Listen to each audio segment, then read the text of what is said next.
The Joe Rogan Experience. Because I saw a lot of guys get kicked in the face, man. How many times have you been kicked in the head? Oh, I have no idea. It's hilarious. I have zero idea. A lot. A bunch of times, for sure. A bunch of times. Damn. I don't know. Never unconscious from that.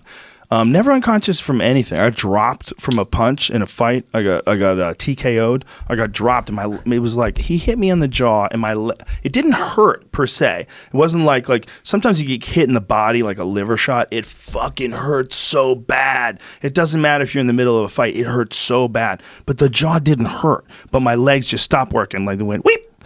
They just stopped. They just shut off, and they went out from under me. It was crazy. I don't think I'd ever had it happen that way before. I'd definitely been dinged where I like wobbled, but I like covered up and recovered. I had that happen before, but I never had it where my shit just shut off. My legs just shut off, dude. But I was still conscious, and then I was trying to get up, and I was on this like fucking boingity boingity. They just didn't work, and then he hit me a couple more times, and I fell again. The referee stopped the fight.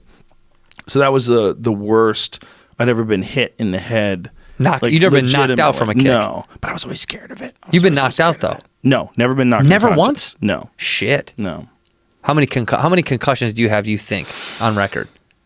I don't know. I have three. I think two. Two? One three. when I was a kid. Three. I think I know I cracked my head because I have a giant scar back there above my hair transplant scar where I cracked my head on this cement sewer thing.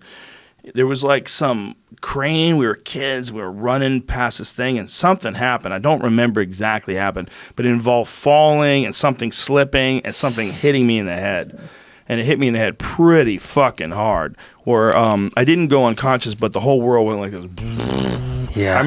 I remember saying to the doctor that I grayed out. Like I grayed out, but then I came back. It was a big impact on my head. So it was that time, and then the time that I got TKO'd. But then the other times in between, it was mostly just getting dinged, where you just popped and your legs give out a little bit, then you cover up, and then, usually like it's in sparring, you'll stop, and if it's in a fight, you get either you fall down or you get a standing 8 count, depending on if you're boxing or kickboxing or whatever you're doing. But in the gym, you just fight. In the gym, guys get dinged and they go down and nobody does anything to stop it. And you get back up and you're getting hit again. Like they probably should stop the sparring. But people are, guys are fucking animals, man. They're animals. And in a boxing gym, when you're allowed to indulge in that sort of animal behavior, it gets encouraged, especially amongst really good guys. Right. I had my fucking knees taken out from under me. That's how I had my first concussion in high you school. told me about that in basketball, right? Yeah. That sounds horrible. Fell on my neck. Ugh. Fell on my fucking neck. On a hardwood basketball floor. And I remember vividly two moments. One, people telling me to sit down because your natural reaction sometimes when you get knocked out like that to bounce off your head is to get back up, And I could, but I was unconsciously doing it.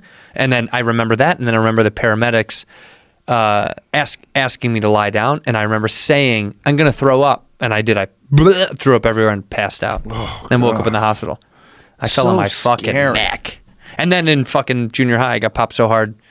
In football, I got hit so hard. My dad was like, you got your bell rung. I was listening to I was listening to Bo Jackson. He's on the Meat Eater podcast this week, and he was saying he wouldn't have his kids play football. Yeah. Isn't that crazy? That guy lived through hell. He has a hilarious, crazy story first of his life, but about getting the one time he got KO'd in a game, waking up and going to the wrong side, and they say, "Hey, motherfucker, you're on the wrong side." And then he goes over there, and then he hears a gunshot. And sees people running. He's like, "Who got shot?" He goes, "It's halftime." He thought he was playing the wrong team. He has a hilarious story, but it's also kind of dark.